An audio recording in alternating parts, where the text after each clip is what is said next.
Paradise is back this week with episode 5, and it was definitely one of the most creative episodes that we've had this season. Focused on Cal Bradford's past, his relationship with his father, his son, and all of the events that occurred over the build-up to his death, but from his perspective. This episode provided new insights and dropped clues around the dark secrets that Sinatra's keeping from the people. With there also being a focus on the poem called Darkness by Lord Byron, which is actually over 200 years old, but holds extreme relevance with the situation that the population have found themselves in. This was definitely one of my favourite episodes of the season.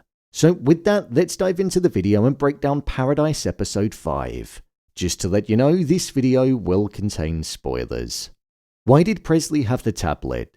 Well, if you think back to the previous episode, when Billy and Presley were at the fair, Billy actually mentioned that Presley would often go over for game night at the president's house. He also mentioned that she never used to, but she did now. So with him saying this was before you started coming over for game night, it showed that she was frequenting the president's house around the present day timeline. If you think about it, the cameras were always paused on game night, and they were stopped on the night that Cal was killed, so there wouldn't be any video footage of Presley being there. This could be why Kane did actually see her. It was also mentioned how Billy wanted to put a child lock on Kane's door, but Cal wasn't prepared to do so. So there'd be nothing stopping him from walking into the house and going to the study, which was something that it seemed like he liked to do. This could be where Kane spotted her.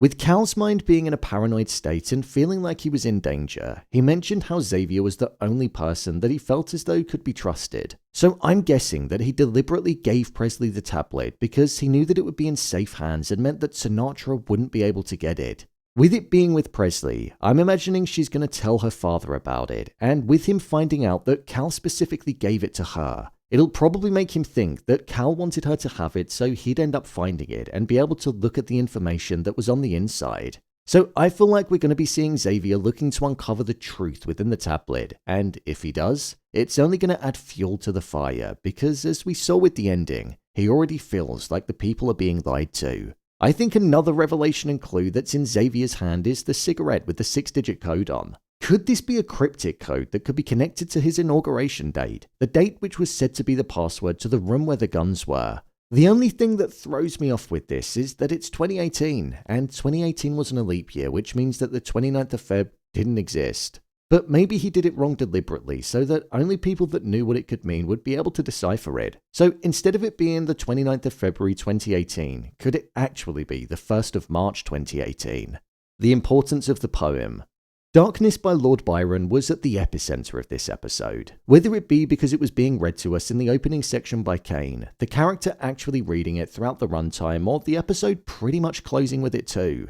This poem was written in 1816 and is about the fear and worry of the end of the world that was brought about by a volcanic eruption around that time. Something which caused some weather abnormalities and the world to feel like it was on the cusp of an apocalyptic end. Something which many of the characters had obviously experienced in this show because the outside world mirrored what the poem pretty much described. Whilst the poem describes what it was like to experience that very world, there were a few key phrases that stood out to me. The one that stood out to me the most was the final line of the poem, and Kane actually said it aloud, and it was, "She was the universe." This was the very last line of the poem, and I feel in the context of the show, she being the universe is symbolic of Sinatra and the darkness that she represents. The darkness and the destruction of the world and civilization was described as a woman in Lord Byron's poem, as we found out when it finished. And that's something that compares greatly to Sinatra and the way that she's acting and the control that she's trying to have in her own world. So I thought the connection between the poem and Sinatra, and not only the state of the outside world, but the very world that they're living in, was really well thought out, and I liked it a lot. The mirrored arc of Cal and Jeremy. Cal had a heavy focus in this episode, and it was actually quite heartbreaking watching his story develop. He never wanted to follow in his father's footsteps, nor did he even really look up to him. He looked up to his mother, as we saw when he said that he wanted to be a high school teacher in 1997, and that was the very thing that she did when she was alive. The Bradford name held weight to it in the world, and Kane didn't want his son to ruin the legacy of a Bradford. He bestowed an immense amount of pressure on him and forged his direction due to the money that he had and the power that came with the name. However, it was all perceived power, and Cal was just a pawn in the wider game. He was never truly happy with his life, which is why he turned to drinking. He wanted to escape the life and position that he never truly wanted. He was in a failing marriage, his son didn't want to be around him, his father wasn't proud of him, and he was pretty much alone. It was only through his father's dementia and the information that he was randomly sharing, such as calling Billy Sniper, and also saying you thought the four were lost at sea, which made him dig deeper. And that's where he ultimately found the footage of Billy being sent to kill the scientists that went up to the surface. Those scientists actually found people that were alive, and they were planning on bringing them back into the mountain. Something that Sinatra didn't want to happen, because she knew that it would ruin her perfect world that she was in complete control of. It would cause chaos to the calm that she'd established, and for people to question the very point of staying there. So that was the reason as to why she got Billy to kill them. Cal finding out this information and threatening Sinatra showed that there was definitely a motive there for her to want to kill him. She was the universe. The line from the poem that summed up the darkness that Sinatra emitted showed the amount of control that she wanted to continue to have, and that the perfect world that she created that she now ruled over is something that she didn't want to let go of. Cal's relationship with his son was something that was mirrored to how he used to feel about his own father, and because we knew deep down that Cal wasn't like Kane, it made the pain that he was feeling carry so much more weight to it. Hence why on the night that Cal died, when he planned on making his son proud of him by sharing what he was going to be doing for the people and revealing the truth to them, he was disappointed when he didn't show, because he almost felt like it was too late to repair the relationship. All Cal actually wanted before he took down Sinatra was to know that if his father was actually proud of what he'd done in his life, sacrificing and devoting his life to being his father's pawn, and his father couldn't even tell him that he was, believing everything that his son achieved was because of what he had given him, rather than him achieving it himself. Kane believing that Jeremy was Cal and telling him that he was actually proud of him, and Jeremy using his grandfather as a vessel to say that he was sorry for what he said to his own father and wishing that he was dead. It showed that they were using each other's perceived relationship in that moment because of Kane's dementia to share the words that they both wished that they could have said to Cal now that he wasn't around.